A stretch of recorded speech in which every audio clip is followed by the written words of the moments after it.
पढ़ोगे तो विचार पैदा होंगे, शब्द को इकट्ठा होगा दिमाग में, अपनी बातचीत और विस्तार से रख पाओगे। बहुत बहुत धन्यवाद।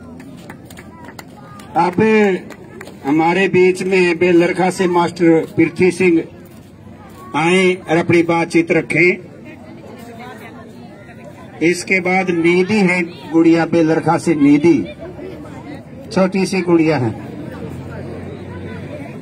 बेबे कुणबा और बड़ा हो गया, 5-10 जनी रोटियां की मदद में जरूर जाओ। मास्टर पृथ्वी।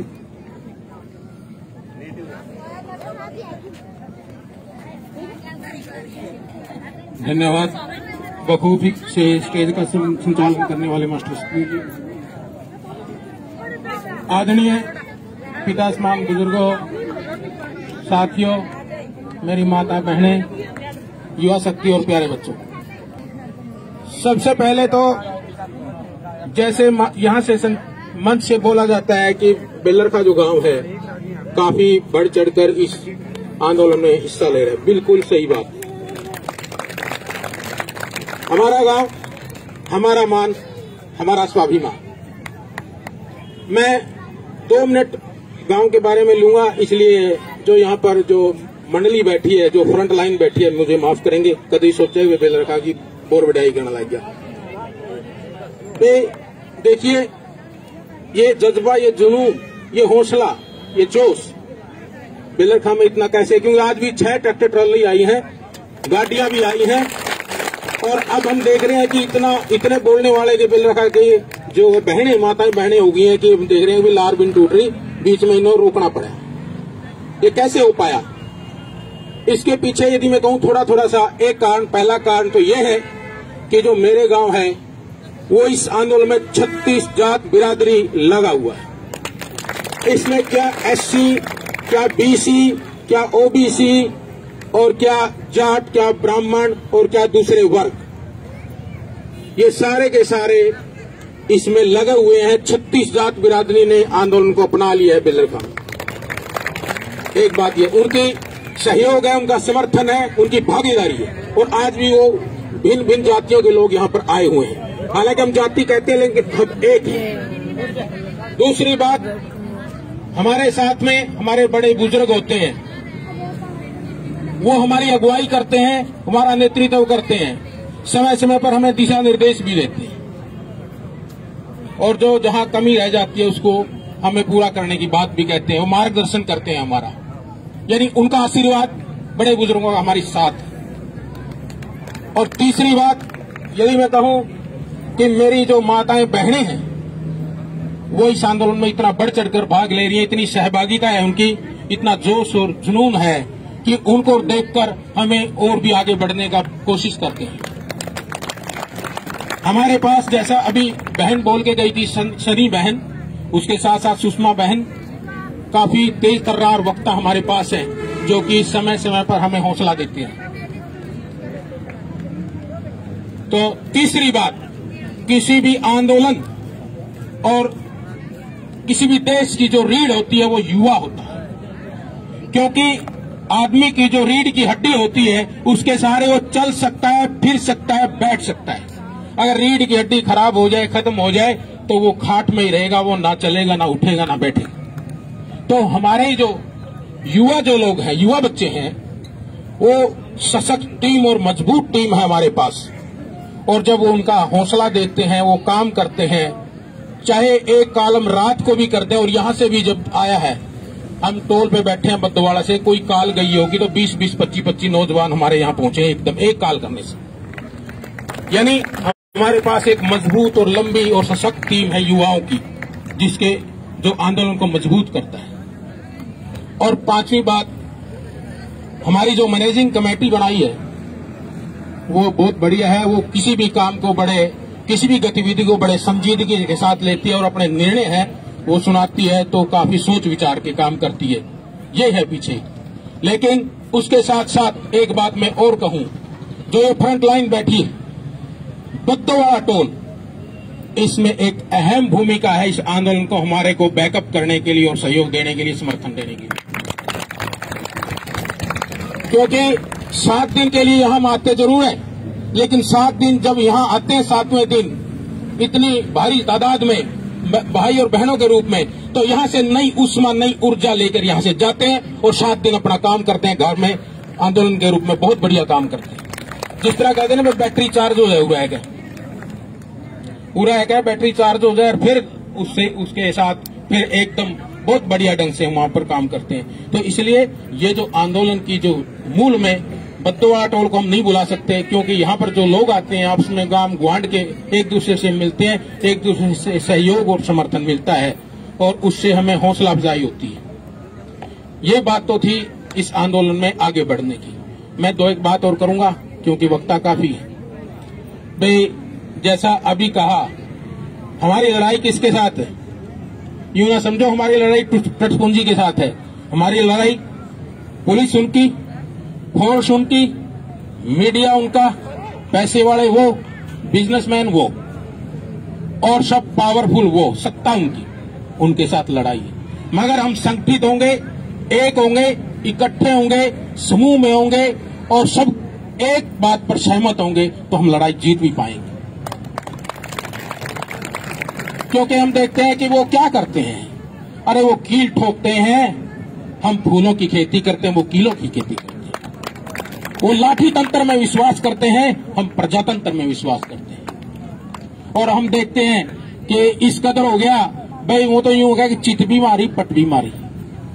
अब देखते हैं जैसे अभी बहन ने बात बताई, जो मोदी अमेरिका में चला गया और वहां पर जाकर पूरा जन समूह, पूरा इंडियन लोग वहां पर इकट्ठे कर लिए और पैसा देश का था, भारत का था। और वहां इकट्ठे करने के बाद क्या कहता है पता है?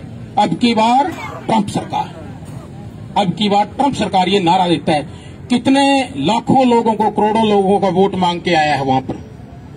क्या वो उनका आंतरिक मामला नहीं है अमेरिका का? और यहाँ पर एक बहन जो है रेहेना और ग्रेटा थनबर्ग, अमेरिका की जो है 18 साल की लड़की है, उसने साहस दिखाया कि किसानों के ऊपर जुल्म हो रहे हैं, तो किसानों की थोड़ी सी उसने मेयर ली, कहने का मतलब सीधा सीधा, और किसानों का पक्ष लिया और सिर्फ उन्हें ट्वीट किया था। और उसको क्या कहते हैं, भी ये तो हमारा आंतरिक मामला, इसमें दखलंदाजी ना करो। अरे अमेरिका में जाके इतने लोगों के वोट मांग के आया है तू, वो उनका मामला नहीं, वो तेरा मामला है। और यहाँ पर एक ट्वीट ही किया है, और उस ट्वीट का क्या रिएक्शन आता है पता है? दिल्ली सरकार उसके ऊपर FIR लॉन्च करती है उस लड़की की। और जो मनदीप पूनिया, जिसको आप समझाते हैं, जिसने किसानों का दर्द सहा, समझा और दिखाने का प्रयास किया, उसको अंदर जेल में डाल दिया गया। और इतना ही नहीं, उसने कहा कि जो वहां पर जो लोग थे, किसान थे, वो अंदर पड़े हैं, उनको टॉर्चर किया जा रहा है। बहुत से किसान हमारे लापता हैं उसी दिन से, 26 जनवरी से लापता है, तो वो अंदर टॉर्चर किए जा रहे हैं। वो कहता है कि मेरे पास ना कैमरा ना कुछ और था, तो इसलिए क्या किया कि पेन लिया और अपनी टांगों के ऊपर नाम लिखे हैं। जेल में जितने भी थे कुछ नाम लिखे अपने टांगों पर, पेन लेकर का, जहां तहां से मिल गया होगा उसको, पेन की भी मनाही थी वहां पर। और वो लिखा है, उसने कहा है खुद कि मेरे को तो टॉर्चर किया, मेरे से भी ज्यादा बद सलूकी की गई है इन किसानों के साथ। तो अंदर हैं आज भी, उनको तो उसी टाइम अंदर कर दिया गया। और जो अपराधी जिसको हम कहते हैं, वहां पर झंडा फहराया गया, उसको 14 दिन बाहर रखा गया। ये दोगला चरित्र है, उनकी चाल चरित्र और चेहरा दोगलापन। यदि हम देखते हैं कि मोदी जी ने जितना भी करता है अपना शू तना ले बस, और ईब के क्या है, आंदोलन जीवी परजीवी, इस तरह की बात कहता है। अरे पुलवामा में तूने 40 सैनिकों की लाश के ऊपर तूने राजनीति करी, तू तो उससे भी आंदोलन जीवी तो बहुत अच्छा है, तू तो लाश जीवी है, लाशों के ऊपर राजनीति करने वाला। और एक बात और है, अब हम शांतिपूर्ण ढंग से बैठे हैं, उल्टी गंगा पहाड़ चढ़ रही है। कैसे? वे रास्ते जाम करने वाला आंदोलनकारी होता है, लेकिन सरकार नहीं, सरकार जाम करा रही है। और रास्ते को उखाड़ने वाला, उनको गड्ढे खोदने वाला, रेत डालने वाला उन पे आंदोलनकारी तो हो सकता है, लेकिन सरकार होगी पहली बार। और दूसरा, आंदोलनकारी शांति प्रिय ढंग से बैठे हैं, तो आज भी सचेत हैं, सावधान हैं आंदोलनकारी कि कहीं सरकार इसके अंदर बढ़ के इस आंदोलन खराब ना कर दे, दंगे ना करवा दे। कहने का मतलब आंदोलनकारी होता है दंगे करने वाला, लेकिन आज सरकार दंगे करवाने वाली होगी, उल्टी गंगा पार चढ़ गई। लग रहा है कि कहीं सरकार इस आंदोलन को खराब ना कर दे। तो अब मैं थोड़ी बात और कह के मेरी विराम देता हूं अपनी वाणी को। भाई रोया भी है मोदी, लेकिन पता है क्यों रोया है? उसके 4 साथी रिटायर हो गए राज्यसभा से, और उसमें उनको याद कर करके काफी कहते हैं मैं रोया, आंखों में इस तरह रोया जनो इसकी बेटी गई ससुराल में। लेकिन एक बात बताओ भाई, अगर रोना ही था मोदी को तो उस भाई के लिए क्यों नहीं रोया जो कि पटियाला का रहने वाला था, भीम सिंह, और जो अपनी माँ बाप का इकलौता था। ऐसा ही नहीं, बल्कि जब उसकी शादी हो रही थी उसका साला भी नहीं था और सासू ससुरा भी उसने राखे कर दी। 2 परिवारों में एक आदमी था और अपना परिवार चला रहा था। लेकिन वो वहां पर गया, रात में टॉयलेट जाना था उसको, दिल्ली में गया हुआ था बॉर्डर पे, तो वो टॉयलेट में अंधेरे में पैर फिसल गया, गंदे नाले में डूब के मर गया। अगर रोना था मोदी उसके लिए रोता कि जो चिराग बुझ गया दोनों घरों का। और आज कैसे सब्र करेगी वो सासू ससुर, कैसे सब्र करेंगे माँ बाप उसका? अगर रोना था मोदी तो हमारे पड़ोस में जो हमारे ही गांव में, यानी हमारे से दूर डिस्ट्रिक्ट, हेलो, कैथल डिस्ट्रिक्ट का एक लड़का, 1 मिनट जी, कैथल डिस्ट्रिक्ट का एक लड़का, गांव है पाई, अजय नाम है, 18 साल का लड़का है। वो आंदोलन में गया था 26 तारीख को, और आने में वो मर गया। और वो 18 साल का जो लड़का मरा है उसके पीछे, यानी उसके 3 बहनें हैं, 3 बहनें हैं उसके पास। कैसे सब्र करेंगी मोदी? वो मोदी कैसे सब्र करेंगी वो बहनें? और कौन उनकी डोली उठाएगा और कौन उनके बात भरेगा और कौन उनके दुख सुख में जाएगा? मोदी अगर रोना था तो उन लोगों के लिए रोते। अगर रोना था मोदी, करनाल में राम सिंह नाम का जो एक जत्थेदार, यानी कि जो गद्दी सीन था, गद्दी पे बैठा हुआ था, बाबा जिसको था बाबा राम सिंह, करनाल डिस्ट्रिक्ट निसंग के पास एक सिंगड़ा गांव है। सिंगड़ा गांव बहुत बड़ा गांव है, और वहां पर था। अरे उसकी तो आजू बाजू में गुआंढ दूर लग के भी 100 भी तो नहीं खाया करते, इतना बंदा बढ़िया था बाबा राम सिंह। लेकिन किसानों को दुख नहीं देख सका और अपनी बंदूक से वो गोली मार के मर गया मोदी। अगर रोना था तो उसके लिए रोना था कि एक इतना बड़ा शख्स चला गया यहां से, और कितना बड़ा नेतृत्व करता है समाज को। मोदी उनके लिए नहीं रोया, उनके लिए रोना तो दूर वर्ग आसंस के बात कर रहा था, सिर्फ किसके लिए रहा? जो वहां पर रिटायर होके जा रहे थे।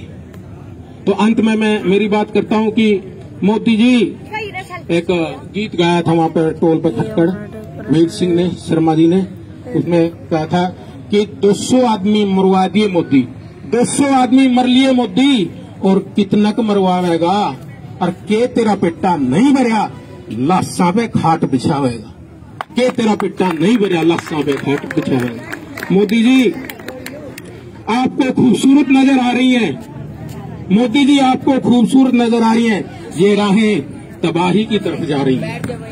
और अंत में मैं किसानों के लिए कहूंगा कि जाग रे किसान कमेरे जाग के दिखा, जाग रे किसान कमेरे जाग के दिखा, अपने और पराये को पहचान के दिखा। अपने अधिकार तुझे खुद लेने हैं, अपने अधिकार तुझे खुद लेने हैं, मांगने से ना मिले तो छीन लेने हैं, मांगने से ना मिले तो छीन लेने हैं।